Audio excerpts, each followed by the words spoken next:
JMS로 알려진 기독교 복음선교회 정명석 씨가 성범죄로 10년 복역 후 지난 2018년 출소했습니다. 그러나 정 씨는 지난 3월 외국 국적의 여성들로부터 또다시 성폭행 혐의로 고소를 당했습니다. 경찰은 고소인과 참고인 조사를 마쳤지만 정명석 씨 관련 수사는 아직 시작도 못했습니다. 한국기독교장로회 산하 사회복지법인 한기장 복지재단이 최근 강남 지역 자활센터 운영권에 자진 반납하기로 해 논란이 되고 있습니다. 이번 반납 결정이 해당 시설 센터장과의 갈등, 이른바 갑질에서 비롯된 것 아니냐는 의혹이 제기되고 있습니다. 예장통합총회 농어촌 선교부가 농어촌 목회자 전국 선교대회를 열고 농촌 목회를 통한 고향교회 복음화를 다짐했습니다. 장마가 시작되면서 폭우로 많은 피해가 잇따르고 있는 가운데 예장통합총회 사회봉사부가 여름철 자연재난을 미리 대비해달라는 공문을 총회 산하 교회에 발송했습니다. 안녕하십니까. CBS 뉴스입니다. JMS로 알려진 기독교 복음선교회 정명석 씨는 여신도들을 상대로 한 성범죄로 10년 복역 후 지난 2018년에 출소했습니다. 그런데 정 씨는 지난 3월 외국 국적의 여성들로부터 또다시 성폭행 혐의로 고소를 당했는데요. 피해자들이 정 씨를 고소한 지 넉 달이 다 돼가는 상황인데 경찰은 고소인과 참고인 조사를 마쳤지만 정명석 씨 관련 수사는 아직 시작도 못했습니다. 송주열 기자입니다. 영국 국적의 메이플 씨는 지난 3월 JMS 정명석 씨로부터 2018년 2월부터 2021년 말까지 15차례 성폭행을 당했다고 폭로했습니다. 메이플 씨는 정 씨의 성폭행 혐의를 증명하기 위해 정 씨의 육성이 담긴 녹음 파일을 고소장과 함께 경찰에 제출했습니다. 전 가진 거 없는 학생입니다. 그리고 이런 일 당했다고 말하는 게 불행합니다. 또한 JMS 사람들이 저를 공격할 것도 압니다. 그럼에도 불구하고 용기를 내어 여기 있습니다. 메이플 씨를 비롯해 호주 국적의 피해 여성도 정 씨를 성폭행 혐의로 형사 고소해 고소인 조사를 마친 것으로 알려졌습니다. 고소인들은 코로나19와 장시간 비행의 어려움에도 고소인 조사에 성실히 임했습니다. 그러나 경찰이 수사를 시작한 지 넉 달이 다 되도록 정명석 씨에 대한 소환 조사를 하지 않고 있어 고소인들이 불안해하고 있습니다. 신변 위협에 대한 불안감 때문입니다. 우리 메이플 같은 경우에 그 부모님이 홍콩에 있는데 막 그쪽으로 계속 연락이 온다든지, 김도영 교수님 같은 경우에 부인 막 사무실로 뭐가 이제 온다든지 이제 이렇게 되니까 빨리 수사를 진행을 좀 해줬으면 좋겠다. 왜냐하면 JMS가 그 전에도 보복이라든지 이런 문제도 사실 있었기 때문에 피해자들은 굉장히 좀 고통을 받고 있고 수사가 좀 빨리 진행되었으면 하는 생각을 갖고 있는 건 사실입니다. 고소인들을 돕고 있는 반 JMS 단체 엑소더스는 성명을 발표하고 수사 당국이 빠른 시일 안에 정명석 씨를 소환해 조사해 줄 것을 촉구했습니다. 엑소더스는 성명에서 정명석이 강간치상 등 4건의 성범죄를 저질러 징역 10년을 복역하고 전자발찌를 차고 출소한 후 또다시 성범죄를 저질러 형사 고소를 당했음에도 자유롭게 다니고 있다며 경찰 수사가 늦어질 경우 정명석의 육성을 공개하겠다고 밝혔습니다. 고소인 조사는 이미 다 마쳤고 관련 참고인 조사도 거의 마무리되는 걸로 알고 있는데 문제는 피해자가 그렇게 고통스러워함에도 불구하고 수사 인력 확충은 안 하고 정명석 소환만 계속 늦어지고 있으니까 피해자하고 그 주변 인물들이 극심한 고통을 받고 있습니다. 충남경찰청 관계자는 늑장 수사 논란에 대해 절차에 따라 수사를 진행하고 있다고 밝혔습니다. 또 정명석 씨도 방어권을 행사할 수 있기 때문에 정 씨 변호인과 출석 날짜와 일정을 조율해야 한다고 밝혔습니다. CBS 뉴스 송주열입니다.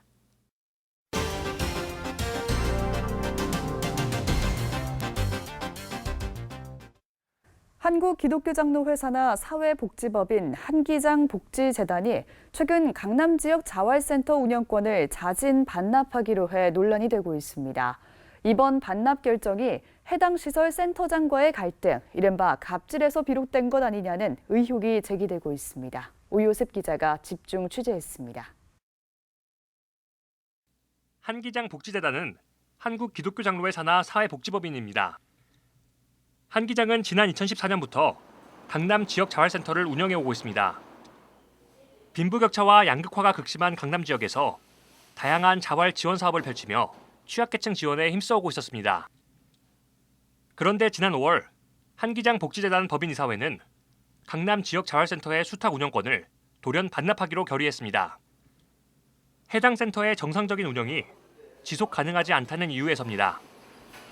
반납 결정 이면엔 재단 측과 강남 지역 자활센터장 안수경 목사와의 갈등이 있었던 것으로 파악됩니다. 앞서 안수경 목사는 지난해 재단의 시설장 재임용 평가에서 13개 시설의 시설장들이 조건부 재임용 처분을 받자 이에 대해 문제 제기를 했습니다. 해당 시설들이 공통적으로 후원협력교회가 없는 시설들이었기에 조건부 재임용 사유가 후원협력교회를 만들라는 재단의 압박이라고 판단했기 때문입니다. 안 목사는 인사권 개입 문제 등 그동안 현장에서 꾸준히 제기돼온 후원협력교회 문제를 지적하며 조건부 재임용 철회, 후원협력교회 갑질 근절 등을 촉구하는 글을 기장총회 게시판에 게재했습니다. 재단 측은 이에 대해 법인의 명예를 실추하고 유언 비어를 퍼뜨렸다는 이유로 인사위원회를 열었고 개인에 대한 징계 논의는 급기야 강남 지역 자활센터의 운영권 반납으로 이어졌습니다.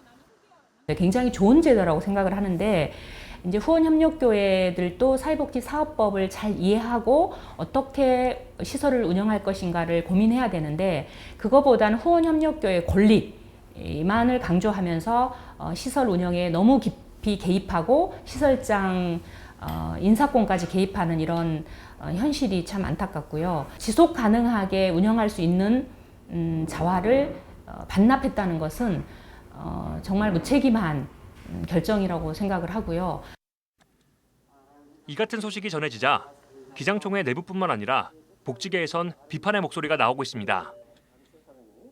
기장생명연대와 기장전국여교역자회를 비롯해 한국지역자활센터협회, 한국디아코니아 등은 재단의 운영권 반납 철회를 촉구하며 한기장 복지재단을 규탄하고 나섰습니다. 이들은 수탁 기간이 남았음에도 운영권을 반납한 것은 센터장과 직원들의 정당한 개선 요구를 원천 봉사하겠다는 의미라며 이는 기장총회의 사회선교 전통의 기초를 근본적으로 뒤흔드는 일이라고 비판했습니다. 또 모범적으로 운영해오던 센터를 자발적으로 반납하는 것은 단순히 한 시설의 반납을 넘어 사회복지선교를 포기한 반복지적 반인권적 처사라며 위장폐업과 마찬가지라고 주장했습니다. 법인의 이러한 황당한 변과 어처구니 없는 결정은 센터를 지배하고 통제하고 감시하려는 욕구의 결과 외에 아무것도 아닙니다. 복지에 무지하고 무관심한 법인이 아니면 있을 수 없는 일들입니다. 법인은 미운 털 박힌 안 목사를 제거하기 위해 센터 자체를 폭파해버렸습니다. 법인의 독단적 태도는 최종적으로 센터를 그 존재 이유인 민중으로부터 멀어지게 할 뿐입니다. CBS는 한기장 복지재단 측의 입장을 듣고자 인터뷰를 요청했으나 재단 측은 법원에 제출한 답변서의 내용으로 대신하겠다고 밝혔습니다. 재단 측은 답변서에서 후원협력교회 존재는 복지시설의 원활한 운영에 협력하는 기능을 수행한다며 안수경 센터장이 재단의 운영 방침에 불만을 품고 지속적으로 허위 사실을 퍼뜨리며 명예를 훼손하고 있다고 주장했습니다. 또 센터장이 분란을 조장해 정상적인 운영이 지속 가능한지 지역사회에 도움이 될 수 있는지 의문이 드는 상황이라며 센터장이 일으킨 문제에 대해 책임지는 차원에서 센터의 운영권을 반납하기로 한 것이라고 밝혔습니다. 이어 적법한 절차와 논의 끝에 이사회 결의를 한 것이라며 어떠한 불법적인 요소도 개입되지 않았다고 해명했습니다. 한편 현재 안수경 목사는 법원에 이사회 결의의 효력을 정지해달라는 효력정지 가처분 신청을 낸 상태로 향후 법원의 판단에 관심이 모아지고 있습니다. 민중신학의 모태로서 우리나라 복지와 사회선교에 앞장서왔던 기장총회인 만큼 원활한 사태 해결을 위한 노력과 대화가 필요해 보입니다. CBS 뉴스 오요셉입니다. 전북 기독교계가 오늘 성명을 발표하고 최근 신천지가 전북 CBS 앞에서 가진 대규모 집회와 관련해 공적인 대처를 촉구했습니다. 전북 교계는 최근 이단 신천지 범대책 전북 기독교 협의회를 구성하고 이단 신천지가 지난달 30일 전북 CBS를 규탄하기 위해 3천여 명이 모여 대규모 시위를 벌인 것은 사실상 한국 사회와 교회를 상대로 공세적인 포교 활동을 선언한 것이라고 규정했습니다. 또 살인은 결코 정당화될 순 없지만 지금도 신천지로 인한 수많은 가정 파괴 피해가 끊임없이 발생하고 있는 상황에서 그 배경을 취재한 언론사에 대해 혐오 조장이라는 프레임을 씌워 비난하는 것은 적반하장이라고 비판했습니다. 이어 정부와 시민사회, 기독교계는 이단 신천지를 사회문제 집단으로 공론화하고 공동대책을 마련해야 한다고 강조했습니다. 장마가 시작되면서 폭우로 많은 피해가 잇따르고 있는 가운데 대한예수교장로회 통합총회 사회봉사부가 여름철 자연재난을 미리 대비해달라는 공문을 총회 산하 교회에 발송했습니다. 예장통합총회 사회봉사부는 강풍과 태풍으로 인한 종탑과 교회 외벽, 지붕 파손 등으로 인한 누수 현상 등을 주요 피해 원인으로 꼽았습니다. 예장통합총회 사회봉사부는 최근 들어 기후변화로 국지성 폭우 등 재난이 더욱 빈번할 것으로 보인다며 보다 세밀한 안전관리와 정밀 점검을 당부했습니다. 대한예수교장로회 통합총회 농어촌 선교부가 오늘 조치원 세상의 빛 교회에서 농어촌 목회자 전국 선교 대회를 개최했습니다. 대회에 참석한 목회자들은 농어촌 목회의 어려움을 함께하는 한편 복음 전파 사명을 위해 최선을 다하자고 다짐했습니다. 이승규 기자입니다. 광주광역시에 있는 광북교회는 소재지만 광역시일 뿐 전형적인 농촌 마을에 위치해 있습니다. 1995년 광북교회에 부임한 송재건 목사는 30여 년 동안 이곳에서 목회하며 주민들의 신뢰를 바탕으로 좋은 마을 공동체 만들기에 매진하고 있습니다. 송 목사는 마을 주민과 함께 마을 진입로 확장, 인도 개설, 작은 도서관 운영 등의 사업을 하며 지역에서 신망을 얻고 있습니다. 송 목사는 마을 목회는 당장 효과가 나타나지 않는다며 꾸준하게 주민과 교류하는 게 중요하다고 말했습니다.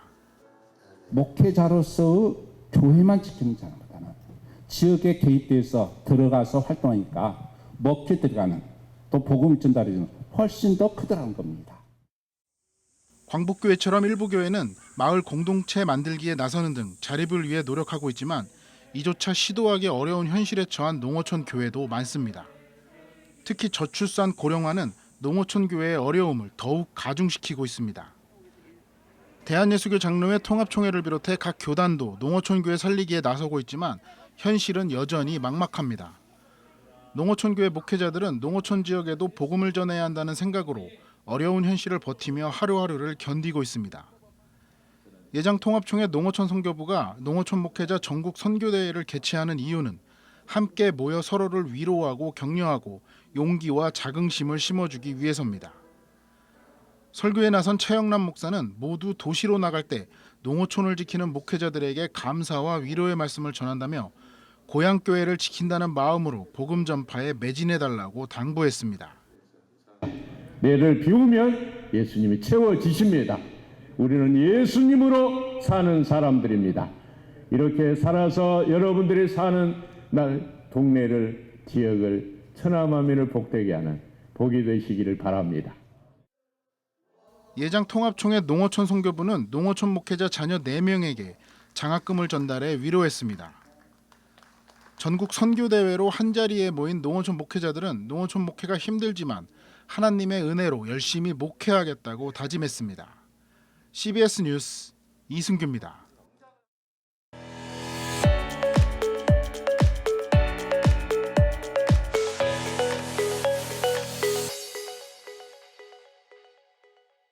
간추린 지역교계 소식입니다. 포항 양포교회가 전국 목회자 사모 세미나를 열었습니다.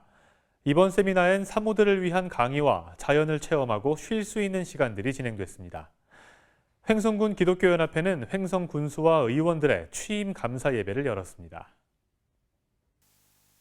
포항 양포교회가 전국 목회자 사모 100여 명이 참석한 가운데 제15회 전국 목회자 사모 세미나를 열었습니다. 이번 세미나엔 소년범 호통판사로 유명한 천종호 장로와 찬양사역자 박종호 장로의 강의와 더불어 자연 속에서 쉴 수 있는 시간도 진행됐습니다.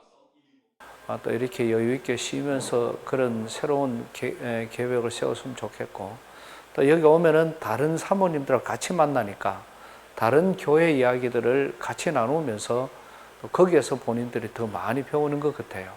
그래서 그렇게 해서 또 은혜 받고, 또 강사들을 통해서 또 많은 은혜 받고, 그래서 하여튼 사모님들이 영육간에 충만한 그런 귀한 시간이 되었으면 좋겠습니다. 횡성군 기독교연합회는 횡성군수와 의원 취임 감사 예배를 드리고 횡성군의 발전을 위해 기도했습니다. 횡성군 기독교연합회장 심두진 목사는 당선인들에게 하나님의 부름을 받았으니 군민들을 잘 섬겨 횡성을 발전시켜 나가길 당부했습니다. 이번에 선출되신 모든 분들이 하나님의 특별한 부르심과 횡성 국민들이 고통 소리를 듣고 국민들이 생활 현장의 발걸음이 찾아지고 질 때 횡성군이 달라지고 국민들이 여러분들을 존경하고 정책을 신뢰하여 우리가 믿게 따르게 되는 것입니다. 한국교회 총연합회가 최근 성명을 내고 정부에 이명박 전 대통령 사면을 건의했습니다. 한교총은 성명에서 잘못이 있다면 합당한 처벌을 받아야 마땅하지만 일시 형 집행 정지된 전직 대통령의 고령과 지병을 고려하고 국민 통합을 위해 새 정부는 사면 복권의 결단을 내려주기 바란다고 촉구했습니다. 한국기독교장로회 소속 일부 목회자들과 장로들이 경기도 남양주시 마석 기도원에서 동성애 동성혼 반대 세미나 및 기도회를 열었습니다. 이번 기도회는 기장 소속 목회자 160명과 장로 217명이 연대해 만든 동성애 동성혼 반대 대책위원회가 주최했습니다. 예장 백석총회가 교단 홍보를 위한 CF를 제작합니다. 백석총회는 최근 미디어 운영위원회를 열어 신임위원장에 부천 목양교회 이규환 목사를 선임하고 엔데믹 시대 백석총회의 다양한 모습을 1분 분량의 CF로 제작하기로 했습니다.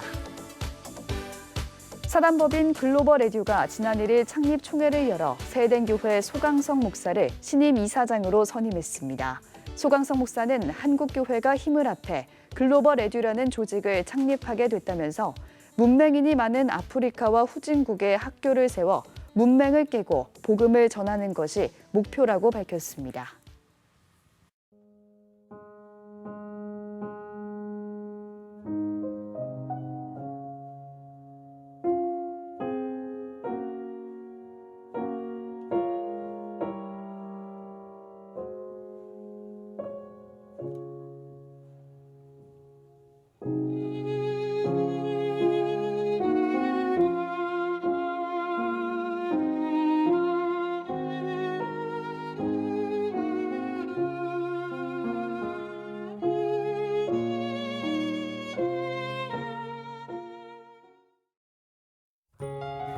전국에 폭염특보가 발효 중인 가운데 내일은 오후에 수도권과 내륙 지방에 소나기가 오겠습니다. 하지만 찜통더위는 계속 이어지겠는데요. 밤엔 열대야가 기승을 부리겠습니다. 온열 질환에 각별히 유의하시기 바랍니다. 내일 아침 최저 기온은 22도에서 26도, 낮 최고 기온은 27도에서 34도로 예상됩니다. 이상으로 뉴스를 마칩니다. 함께해 주신 여러분 고맙습니다.